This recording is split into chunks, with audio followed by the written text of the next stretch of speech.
Vamos a seguir hablando de hipótesis ad hoc, pero ahora vamos a hablar a partir de las ciencias sociales y vamos a hablar de el estudio del malestar. El estudio del malestar es, ha sido realmente un tema que a mí me ha apasionado y ha sido muy complejo seguirlo. Las investigaciones internacionales dicen básicamente eh, que hay tres características centrales sobre algunas palabras, algunos académicos usan la palabra descontento, otros usan malestar. eh, Depende un poco de las tradiciones más francesas, más anglosajonas, en fin. Primero es el miedo a los otros, intolerancia, qué sé yo, son señales de malestar. Deslegitimación frente a los sistemas, o sea, sistema político, sistema institucional en general, apatía política, deslegitimación en general, em, y el sinsentido, eh, la sensación de que no perteneces a algo, a la ausencia de referentes y la pérdida de identidad.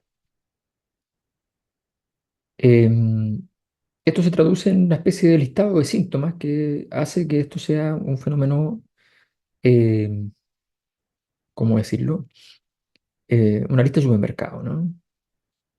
Eh, Capacidad reducida de generar certezas a las personas, aumento del escepticismo, desconfianza con la democracia, aumento del relativismo, reducción del sentido de la experiencia social, miedo, ilegitimidad, rechazo a la mercantilización, ausencia de referentes, desigualdad de ingreso, sensación de injusticia, políticas de austeridad, aumento del precio de la comida, uso de políticas de mano dura por parte del Estado, penetración de la educación hacia la masa pero sin satisfacción en sus efectos, mayor presencia de clases medias y mayor exposición a noticias independientes de los medios. Todo eso son parte de los elementos que han sido factores en producir el aumento del malestar. Pero a mí siempre esta descripción, cuando se trata de una descripción que no permite abrir demasiado la puerta de la explicación, me atormenta metodológicamente. Entonces, cuando empezamos a encontrar, no es la investigación teórica sobre malestar, sino que llegamos a partir de una investigación empírica sobre desigualdad, nos metemos en las entrevistas y aparecen cosas raras y empezamos a buscar datos y aparecen cosas raras. Eh, el movimiento en la tasa de suicidio, un conjunto de variables que se movían, la caída de las referencias religiosas, en fin. Eh, y por supuesto, eh, el- la evasión, el no querer hacerse cargo de las responsabilidades en razón de una legitimidad que es superior, que tiene que ver con el hecho de que el mundo no es justo, el país no es justo, el orden no es justo, y por tanto, en un orden injusto, yo tengo que sobrevivir un poquito más en ley de la selva.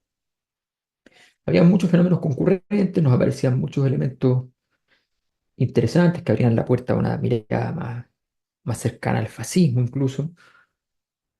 Todo eso lo investigamos mucho en el Chile Profundo, en el libro, bueno, en todo el trabajo previo al libro. Fue un tema muy interesante, pero yo sentía que no teníamos todavía la capacidad de mirar el malestar realmente así como un objeto, ¿no? Ese fue un primer tema. Había una sensación en que yo lo que veía era básicamente que entre la acción humana individual y las estructuras normativas y las estructuras fácticas, cómo son las cosas sistemáticamente, el sistema operativo, y las estructuras normativas sociales o jurídicas, había una brecha, había un quiebre, una fractura. Ese camino no era un camino. De repente me di cuenta que la literatura especializada, algunos autores mencionaban muy de pasada que el fenómeno del malestar era cognitivo y no afectivo. Esto me abrió una puerta fundamental. El problema del sinsentido era un problema del proceso de aprendizaje. Pero ese problema de proceso de aprendizaje no se resolvía enseñando bien. La sociedad misma no era capaz de enseñar bien, y no era capaz de enseñar bien porque no era capaz de producir efectivamente un proceso significativo, un proceso que tú pudieras trazar, que tú pudieras entender, que tú pudieras convocar, movilizar, ocupar como herramienta.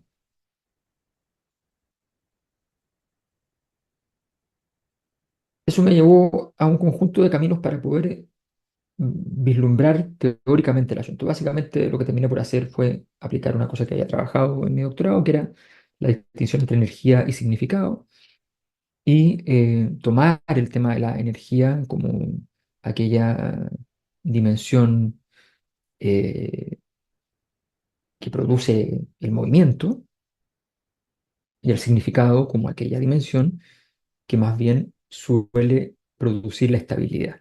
Hay veces que el significado ayuda a que la energía disruptiva crezca, pero eso ocurre en momentos muy excepcionales y en realidad la energía disruptiva es porque estaba allí y el significado que se ancló en esa es porque no aguantó la construcción de significados moduladores. Lo que es cierto es que lo que empieza a fallar son las formas de organización. El malestar es básicamente pérdida de organización por pérdida de sentido. Y esa pérdida de sentido es por pérdida de la capacidad de unir una cosa con la otra en el desarrollo de la sociedad y la incomprensión cognitiva de para qué sirve lo que existe, para qué sirven las instituciones, para qué sirve el Estado, para qué sirven los líderes, para qué sirve el orden social. Esa pregunta inquietante, que basta con hacerse para que se transforme en un problema, es lo fundamental. ¿Qué tiene que ver esto con las hipótesis ad hoc? Que el malestar no se ve, no se ve. ¿Cómo yo miro el malestar? ¿Cómo? ¿Se puede medir algunas cosas? ¿El miedo a los otros? Sí, se puede medir. Sí. Los niveles de enemización, construcción de enemigos, en fin. La ilegitimidad, no es tan fácil.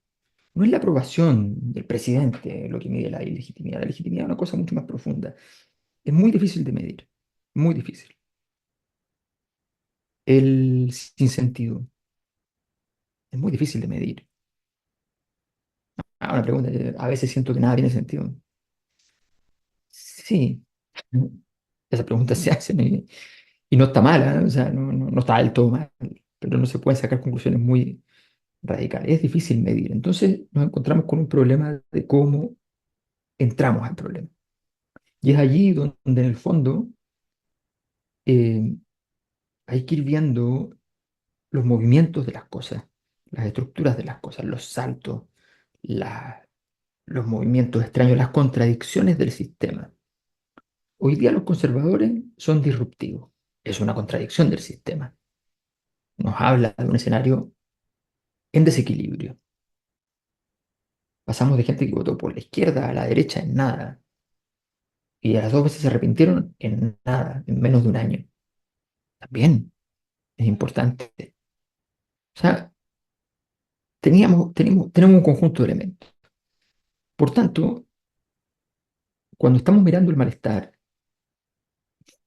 nos damos cuenta de que no podemos, no podemos investigarlo teniendo claro dónde se le mira, porque se mueve, porque un día está en educación, otro día está en pensiones y otro día está en las empresas. No sabemos, no sabemos realmente cómo domesticar ese animal. Crece, se achica, se pone rápido, se pone lento. No sabemos cómo, bajo qué dinámica se produce eso. Sí, de olfato decimos: "Oh, esta cosa parece que va a ser dura y va a generar muchos impactos". Bueno, pero no tenemos cómo parametrizarlo muy bien. Ese ha sido un desafío para mí. He tratado de unir entonces los problemas que son típicos de las discusiones más como hippies de la sociología y la filosofía y la antropología, en fin, y la semiología, eh, buscando en Nietzsche, en Foucault, en muchos autores que están como en la mirada muy alternativa, y cómo entender a partir de ellos la problemática del orden, tratando de formalizar eso para poder incorporar esta dimensión disruptiva que los sistemas habituales de mi observación no permiten ver, porque las metodologías que se usan son para estudiar el orden, no para estudiar el desorden, o la ingobernabilidad, y por tanto, y tenemos un problema con la cantidad de los grados Richter, el tamaño de la energía disponible en cada instante de crisis, por ejemplo. Pero ¿cómo unir eso con la perspectiva que denominamos parsoniana, digamos, más de, por decirlo así, como más de las estructuras mainstream dominantes en el mundo, las políticas del Departamento de Estado, de conservadoramente construir gobernabilidad desde arriba, en fin? ¿Cómo juntar esos dos mundos? Son dos teorías incompatibles, ¿no? Son dos teorías incompatibles, pero son dos teorías muy importantes y que tenemos que ser capaces de juntar eventualmente para mejorar nuestras herramientas. Por tanto, cada vez que aparece un caso contingente, importante, que genera la movilización de esta energía que nosotros no podemos ver directamente, que tenemos que ver a través de otras cosas, y que a veces esas cosas con las que vemos cambian y por tanto ya no sabemos si nos sirve para mirar o no, es un lío. eh, Tenemos que ir siguiendo esto a partir de pruebas incidentales, pequeño detalle por aquí, un pequeño detalle por allá, reconstruir un poco, se te desarma de pronto y volver a construirlo. Y construir entonces hipótesis respecto a lo que, al tiempo presente, sus modificaciones, sus crisis, si es una crisis que parece ser capaz de producir un nuevo orden o si es una crisis que parece que simplemente es disolvente. Todo parece indicar que todo eso existe. Lo cierto es que frente a estos grandes problemas, gigantescos problemas, como el malestar social, problemas investigativos y sociales, pero investigativos, el malestar social que no es la pobreza, que no es la desigualdad, que no es el endeudamiento, que tiene que ver con eso y otras cosas muchísimo más, no tiene que ver con, no es los enemigos, no es la delincuencia, pero es todas las cosas. La gobernabilidad parece ser la energía de dominio disponible en un sistema, constructiva para el orden. El malestar parece ser la energía oscura y cambian su correlación de fuerza. A veces hay una que es más y otra que es menos, y viceversa. Ese es el gran desafío de la investigación social, a mi juicio, porque lo que estamos viviendo hoy día tiene mucho que ver con este proceso, que, insisto, es más importante que la globalización, es más importante que todo, porque eh, esto es el resultado final. El problema de la libertad, el problema del sentido, del significado, los problemas que la sociología, los problemas de integración social, los problemas clásicos de la sociología, que algunos dan por superado sin una teoría nueva. Y como no hay una teoría nueva, solo podemos a esta teoría antigua tratar de ponerle las herramientas que nos sirvan para llegar más lejos. Por eso he trabajado por mucho tiempo con hipótesis ad hoc.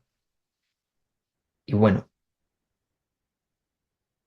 esto es una confesión o es un autoelogio, ustedes elijan, me da lo mismo. La cosa es que esa es la verdad. Las hipótesis ad hoc, lo dije antes, creo que son obligatorias.